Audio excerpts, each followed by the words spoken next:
Hello student, आज हम लोग हिंदी भाषा का पहला पाठ डुबा दो अहंकार पढ़ेंगे। इस कविता के लेखक कवि रविन्द्रनाथ टैगोर जी हैं। आपका जन्म 1861 ईस्वी में कलकत्ता, पश्चिम बंगाल में हुआ था। आप 1941 में स्वर्गवासी हो गए। आप विश्व के महान साहित्यकार हैं। आपको लोग गुरु जी के नाम से जानते हैं। आपको नोबेल पुरस्कार से सम्मानित किया गया है। आप केवल कवि ही नहीं बल्कि कथाकार, उपन्यासकार, नाटककार, निबंधकार और चित्रकार भी हैं। आप हमारे राष्ट्रगीत के रचयिता हैं। आपको 1913 में गीतांजलि के लिए नोबेल पुरस्कार भी प्राप्त हो चुका है।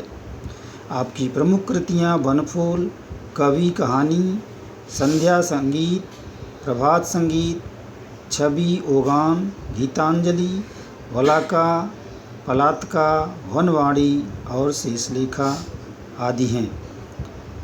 प्रस्तुत गीत में कविंद्र रविन्द्रनाथ टैगोर जी ईश्वर से प्रार्थना करते हुए कहते हैं कि हे देव, हे ईश्वर, मुझे ऐसी शक्ति दो कि हम किसी बात का अहंकार न करूं। इसी गीत में कवि हमें अहंकार, अत्याचार से बचने के लिए प्रेरित करते हैं और अपनी कविता के माध्यम से हमें अहंकार से दूर रहने की सलाह देते हैं।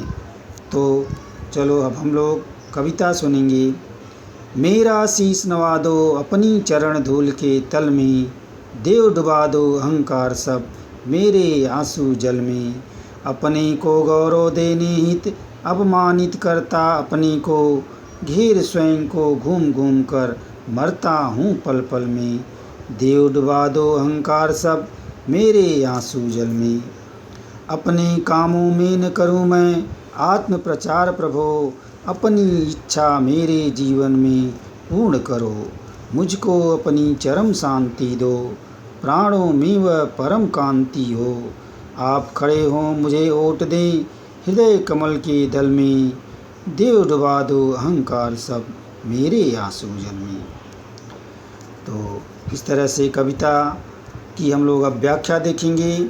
कवि रविन्द्रनाथ टैगोर जी कह रहे हैं कि हे ईश्वर, हे भगवान, मेरा शीश अपनी चरणों में झुका दो और सारे अहंकार मेरे जो अंदर है वह आंसू बनकर मेरी आँखों से आंसू जल बनकर बह जाए।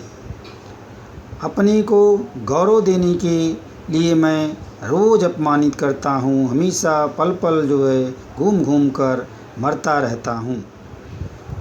हे भगवान, हे ईश्वर, तो सारे अहंकार मेरे अंदर जो है उसको नष्ट कर दीजिए और उसे हमारी आँखों से आंसू जल के रूप में बहा दीजिए।